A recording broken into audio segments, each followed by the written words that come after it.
ಹೋಗುತ್ತಿದ್ದ ಅದೇ ಮಾರ್ಗವಾಗಿ ತಂದೆ ಬಸವಣ್ಣನವರು ದಯ ಮಾಡಿಸಿದರು. ಆ ಪಾವನ ಮೂರ್ತಿಯನ್ನು ಕಂಡು ಸಹಜ ಭಾವದಿಂದ ಶಿರಬಾಗಿ ಕೈ ಮುಗಿದು ಶರಣಾರ್ಥಿ ಗುರುವೇ ಎಂದೆ. ಮುಂದೇನಾಯ್ತು ಸ್ವಾಮಿ? ಆದದ್ದೇನು ಶರಣಿ, ಆದದ್ದೇನು? ಅದಕ್ಕೆ ಪ್ರತಿಯಾಗಿ ಅವರು ಶರಣು ಶರಣು ಶರಣಾರ್ಥಿ ಹರಳಯ್ಯ ತಂದೆ ಎಂದವರು ಮುನ್ನಡೆದು ಬಿಟ್ಟರು. ಸ್ವಾಮಿ, ಜೋಡುಗಳು ತಯಾರಿಸುವುದು ನಮ್ಮ ಕಾಯಕ ತಾನೆ. ಹೌದು. ಒಂದು ಜೊತೆ ಸುಂದರವಾದ ಪಾದರಕ್ಷೆಗಳನ್ನು ತಯಾರಿಸಿ ಗುರುದೇವ ಬಸವಣ್ಣನವರಿಗೆ ಮೆಟ್ಟಿಕೊಳ್ಳಲು ಕೊಟ್ಟರೆ ತಮಗೆ ಸಮಾಧಾನವಾದಿತು ಎನಿಸುತ್ತಿದೆ. ಆದರೆ ಆ ಜೋಡುಗಳನ್ನು ಪವಿತ್ರವಾದ ಚರ್ಮದಿಂದ ತಯಾರಿಸಬೇಕು ಅಷ್ಟೇ.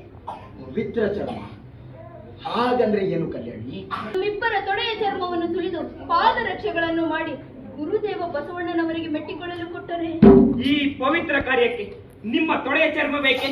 ನನ್ನ ಎದೆಯ ಚರ್ಮವನ್ನು ಸುಲಿದು ಜೋಡು ಮಾಡಿ ಅರ್ಪಿಸುವೆ. ಕೇಳಿದ್ಯಾ ಕಲ್ಯಾಣಿ ನಿನ್ನ ಮಗನ ಮಾತನ್ನ? ಇಂತಹ ಸತಿ ಪುತ್ರನನ್ನು ಪಡೆದ ನಾನೇ ಧನ್ಯ. ನನ್ನ ಹಾಗೂ ಶರಣೆ ಕಲ್ಯಾಣ. ಉತ್ತರ ಕರ್ನಾಟಕ ನ್ಯೂಸ್, ಇದು ಕನ್ನಡದ ಉಸಿರು.